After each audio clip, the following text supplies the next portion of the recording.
السلام علیکم دوستوں، میں ہوں معظم فخر۔ آج ایک لطیفے سے آغاز کرتے ہیں اور اس لطیفے کے اندر جو چھپا پیغام ہے وہ انشاءاللہ آپ کو بڑی آرام سے سمجھ آ جائے گا۔ تو واقعہ کچھ نہیں ہوگا، ایک پنجابی میں سناتا ہوں۔ ایک پنڈ سے ہوتے ایک بندہ سی، انہیں بڑی ات چکی سی، ہر ایک بندے تنگ کرتا سی، ہر ایک بندے تے انہیں کسی نہ کسی طریقے نہ کوئی واردات پائی رکھتا سی۔ تو محلے والے کار والے ہر ایک بندہ بڑا تنگ سی۔ ایک دن انہیں کسی چودھری دے بچے دے نال انہیں پنگا لا لیا تے انہوں چودھری نے پھڑ کے چنگا کٹیا تے پولیس بھی بلا لی۔ جدو پولیس والے آئے انہوں نے دیکھا کہ چودھری دے بال نے کٹیا، تو انہوں نے پولیس والے نے نا ان منڈے نو نا لفتا منڈا سی انہوں تھلے لمیا پا کے تے چنگی کٹ چڑھائی۔ تے جدو کٹ چڑھن لگی تو منہ چڑھن لگا، ہائے ماں ہائے ماں ہائے ماں، ماں من بچا۔ تو ایدی دے نا منڈے دی ماں آ گئی، تو انہیں جدو دیکھا کہ ماں ماں بول رہا ہے تو وہ ماں کہندی جیوندا رہا تھانے دارا، اینو ماں تے یاد کراتی۔ تو یہی صورتحال ہے اس وقت ہماری سیاست کی۔ یوسف رضا گیلانی جیتے یا ہارے، لیکن ایک بات طے ہے کہ انہوں نے عمران خان کو نانی یاد کرا دی، ماں دی بھی ماں یاد کرا دی۔ اور اس طریقے سے کہ اب عمران خان کو مجبوراً وہ تمام اقدامات کرنے پڑ رہے ہیں جو شاید وہ گوارا نہ کرتے۔ 2.5 سال جن لوگوں سے انہوں نے ہاتھ ملانا تک گوارا نہیں کیا، اب وہ فرداً ان سے نہ صرف ملاقاتیں کر رہے ہیں بلکہ ووٹ کے لیے درخواستیں کرتے پھر رہے ہیں۔ اور یہی حال ہوا ہے جہانگیر ترین کے ساتھ۔ جہانگیر ترین کو پہلے تو نکالا اور اس کے بعد اس کو سائیڈ لائن کر دیا، اور پھر حفیظ شیخ نے کل ان کو فون کیا، جس کے بعد انہوں نے ان کے لیے بھرپور تعاون کا ان کو یقین دلایا۔ اور سوال یہ پیدا ہوتا ہے کہ یقین کیوں دلایا، اور یہ فون ان کو حفیظ شیخ نے کیا یا حفیظ شیخ سے کرایا گیا؟ جہاں تک میری انفارمیشن ہے ان کو حفیظ شیخ سے فون کروایا گیا، کیونکہ حفیظ شیخ اور جہانگیر ترین دونوں کی ایک دوسرے کے ساتھ بڑی دوستی بھی ہے۔ اور جہانگیر ترین کو اس موجودہ سیٹ اپ کے اندر جس بندے نے انٹری ڈلوائی تھی وہ تھے جہانگیر ترین، اور اس کی وجہ تھی اسد عمر، اور اسد عمر کے ساتھ اختلافات کی وجہ تھی چینی، چونکہ چینی کی ایکسپورٹ کے اوپر اسد عمر نے سبسڈی دینے سے انکار کر دیا تھا۔ اور اقتصادی رابطہ کمیٹی کے اجلاس کی جو کارروائی ہے وہ ریکارڈ پر موجود ہے، جس کے اندر انہوں نے یہ کہہ دیا تھا کہ چینی کی ہمیں ایکسپورٹ کے اوپر ضرورت نہیں ہے سبسڈی دینے کی، اور پھر پنجاب سے وہ سبسڈی انہوں نے عثمان بزدار کے ذریعے وہ سبسڈی حاصل کی، اور اس وقت جہانگیر ترین کو 56 کروڑ روپیہ ملا تھا، یہ صرف چینی کی ایکسپورٹ پر سبسڈی کی مد میں۔ اور یہی وہ تنازع تھا جس کی وجہ سے حفیظ شیخ کو لایا گیا اور اسد عمر کو ہٹایا گیا۔ اور اب آپ کو معلوم ہے کہ چینی کا پھر معاملہ سر پہ ہے، کرشنگ آلموسٹ مکمل ہو چکی ہے، اور کرشنگ کے بعد آپ کو پتہ ہے کہ پھر چینی ہو جانی ہے۔ 5 لاکھ ٹن چینی ہم امپورٹ کر رہے ہیں، اور چینی دوبارہ مارکیٹ میں آ گئی ہے، اور پھر سبسڈی کا کوئی نہ کوئی گیم چلانے کی ہم کوشش کریں گے بھرپور طریقے سے، اور پھر ہمیں پیسوں کی ضرورت ہوگی، اور پیسوں کے لیے ہمارے پاس وزیر خزانہ ایسا ہونا چاہیے جو ہماری بات کو سمجھے اور بات کو مانے۔ اور اس بات کو ماننے کے لیے حفیظ شیخ سے زیادہ بہتر امیدوار ہی کوئی نہیں ہے، کیونکہ اس کو ہم لانے والوں میں بھی ہم ہیں، اس کو جتوائیں گے بھی ہم، تو ڈیفینیٹلی یہ سارے معاملات اسی طریقے سے چلتے ہیں، آپ کو پتہ ہی ہے۔ پھر تھانے دار کو یاد کریں گے لوگ۔ دوسرا معاملہ یہ ہے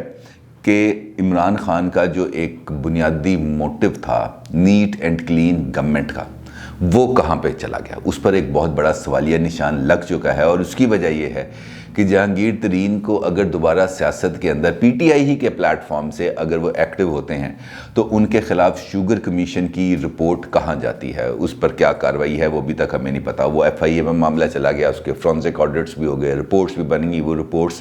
کس کے پاس ہیں کسی کو علم نہیں۔ اور اس کے ساتھ ساتھ ایف آئی اے میں ہی جہانگیر ترین اور علی ترین جو ان کے صاحبزادے ہیں ان کے خلاف 2 ایف آئی آرز درج ہوئی تھیں، آپ کو یاد ہوگا، اور وہ ایف آئی آرز پر آج تک کوئی کارروائی نہیں ہوئی۔ یہاں پہ ماجا ساجا ہوتا نا جی، تو ایف آئی آر درج ہونے کے بعد اب تک اس کی تو نسلوں کو چھتر پڑ کے نا حالت نانی یاد آ چکی ہوتی، لیکن کیا کریں اس ملک کا اور اس نظام سیاست کا جہاں پر یہی معاملہ چلتا ہے۔ اب وہ جہانگیر ترین مدد کیسے کریں گے، عبدالحفیظ شیخ کی یا اپنی یا پی ٹی آئی کی؟ تو ڈیفینیٹلی جہازوں میں لوگوں کو بھر کر جہانگیر ترین ہی لائے تھے، اور اگر آپ کو اس دور کی تصاویر اور ویڈیوز کلپس موجود ہیں انٹرنیٹ پہ اگر آپ دیکھیں تو وہ لوگ جو جنوبی پنجاب سے آزاد حیثیت میں جیتے تھے تقریباً 24 ایم پی ایس تھے، اور پھر جو ایم این ایز کی بے شمار ٹکٹس تھیں وہ جہانگیر ترین کے ہی کہنے پہ دی گئی تھیں، تو جہانگیر ترین کے ساتھ پہلے تصاویر اترتی تھیں ان کے جہاز میں یا ان کے ڈرائنگ رومز میں، اور اس کے بعد پھر عمران خان کے پاس ان کو مدینہ اعلیٰ میں پیش کیا جاتا تھا، جہاں پہ ان کو پی ٹی آئی کا پٹکا ان کے گلے میں ڈال دیا جاتا تھا، جس کے بعد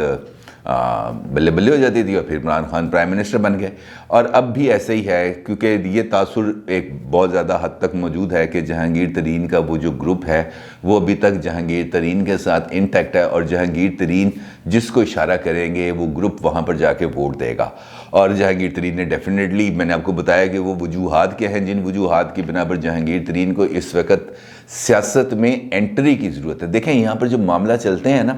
یہ معاملہ چلتے ہیں کہ کس کی کس کے ساتھ قربت ہے۔ جب یہ ہوا بن جاتی ہے کہ عمران خان کے جہانگیر ترین یکجان دو قالب ہیں یا ایک ہی سکے کے دو رخ ہیں، تو پھر جہانگیر ترین کو کسی حکومتی عہدے کی ضرورت نہیں رہتی، ان کے کام خود بخود ہونا شروع ہو جاتے ہیں۔ کسی کو پتہ چلتا ہے کہ یہ جہانگیر ترین کی فائل ہے یا یہ معظم کی فائل ہے یا یہ فلاں کی فائل ہے اور اس کی فلاں کے ساتھ قربت ہے، تو راستے کھلنا شروع ہو جاتے ہیں، آسانیاں پیدا ہونا شروع ہو جاتی ہیں۔ اور جب یہی دوسرا رخ ہے ہماری سوسائٹی کا، کہ جب یہ پتہ چلنا شروع ہو جاتا ہے کہ اب یار یہ دونوں کے درمیان اب معاملہ ٹھیک نہیں ہے، تو اس کے بعد پھر سب کچھ ہوتا ہے۔ پھر تو ایس ایچ او بھی بکری چوری کا مقدمہ قائم کر دیتا ہے۔ تو اس قسم کی ہمارے پاس کئی مثالیں موجود ہیں، اور سیاست کے اندر ایک بندہ جو پولیٹیکل اینیمل ہے اس کے لیے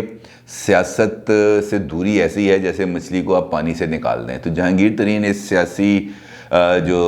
ندی ہے اس کے اندر رہنے والے ہیں، تو وہ اس سے دور نہیں رہ سکتے، اور ان کے مفادات چونکہ اس سب معاملات سے جڑے ہوئے ہیں لہٰذا وہ اس سے الگ بھی نہیں رہ سکتے۔ اب چونکہ الگ نہیں رہ سکتے تو ان کو واپسی کے لیے ایک انٹری چاہیے تھی، اور وہ انٹری کی صورت ان کو مل گئی سینٹ الیکشن کے ذریعے۔ لیکن کیا سینٹ الیکشن ہی وہ واحد پوائنٹ ہے؟ اور کیا جہانگیر ترین سمپلی ایک ٹیلی فون کال کے اوپر یہ سب کچھ کرنا شروع کریں گے؟ کر تو سکتے ہیں، جس طرح میں نے آپ کو بتایا کہ ان کی بھی مجبوری ہے، چینی کمیشن کے اندر ان کا نام موجود ہے، ایف آئی آرز ان کے اوپر درج ہیں، فورنزک آڈٹ ہو چکا ہے ان کی اپنی شوگر ملز کا، تو ان کو ایک ایسی ایک شیلٹر کی ضرورت ہے جہاں پر وہ اپنی تمام چیزوں کو نیٹ اینڈ کلین اپنے آپ کو کریں اور پھر باہر آئیں اور پولیٹکس کے اندر ایکٹیو ہوں۔ لیکن اس کے ساتھ ساتھ کیا وہ یہ اس احسان کو اگر وہ حفیظ شیخ پر کرتے ہیں تو صرف حفیظ شیخ پہ کریں گے؟ نہیں، بالکل نہیں۔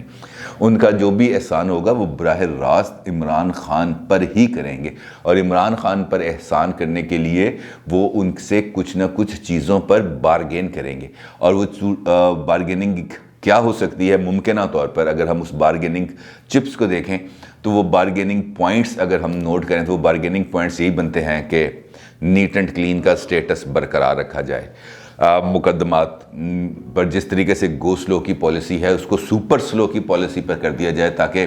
وہ مقدمات کسی بھی لیول پر کسی بھی جگہ پر ڈسکس نہ ہو سکیں۔ اور تیسرا، ان کا جو پارٹی کے اندر سٹیٹس ہے اس سٹیٹس کو اس طریقے سے بلڈ اپ کیا جائے جیسے وہ اس بریک اپ سے پہلے تھا۔ اگرچہ یہ بڑا مشکل کام ہے لیکن یہ ہے۔ لیکن اس کے ساتھ ساتھ عمران خان کی جو دیگر مجبوریاں ہیں وہ ہیں اسد عمر پرویز خٹک، اور اسد عمر تو چونکہ اب اوپنلی جہانگیر ترین کے حوالے سے خاصا دوریاں ہیں ان کے ذہن میں، اور ان کو پتہ بھی ہے کہ مجھے وزارت سے اس نے ٹڈا مار کے نکالنا تھا باہر، اور جہانگیر ترین کو بھی اس بات کا پتہ ہے کہ میرے یہاں سے نکلنے کے اندر اب اسد عمر کا ہاتھ ہے، تو دونوں طرف بڑے ٹرکی سے صورتحال موجود ہے۔ لیکن ایک بات تو طے ہے اس ساری صورتحال میں کہ یوسف رضا گیلانی کی اسلام آباد کے اندر سینٹ نشست پر انٹری نے اس پورے جو سینٹ الیکشن کی بورنگ گیم کو بہت زیادہ انٹرٹیننگ کر دی ہے، اور انٹرٹیننگ اس وجہ سے ہو گئی ہے کہ وہ جو ہلچل مچی ہے یوسف رضا گیلانی کے آنے سے،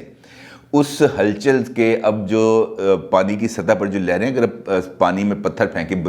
بچپن میں آپ نے بھی ایسے کیا ہوگا، کسی جوہر میں کسی ندی میں یوں کر کے پتھر پھینکتے تھے تو یوں لہریں پھیلتی تھیں، تو یوسف رضا گیلانی انفیکٹ سیاست کے اس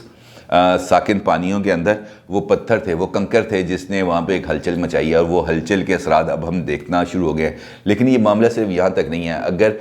پیپلز پارٹی اپنی جیت کے لیے اور پی ڈی ایم اپنی جیت کے لیے دوسرے لوگوں سے رابطے کر رہی ہے تو کچھ رابطے نون لیگ کی طرف بھی کیے جا رہے ہیں، اور وہ رابطے کیے جا رہے ہیں پی ٹی آئی کی طرف سے۔ ان رابطوں کی تفصیل کیا ہے وہ میں آپ کو انشاءاللہ اگلے ویلاگ میں بتاؤں گا۔ اپنی رائے کا ضرور اظہار کیجیے گا۔ آپ کا بہت شکریہ۔ اللہ حافظ۔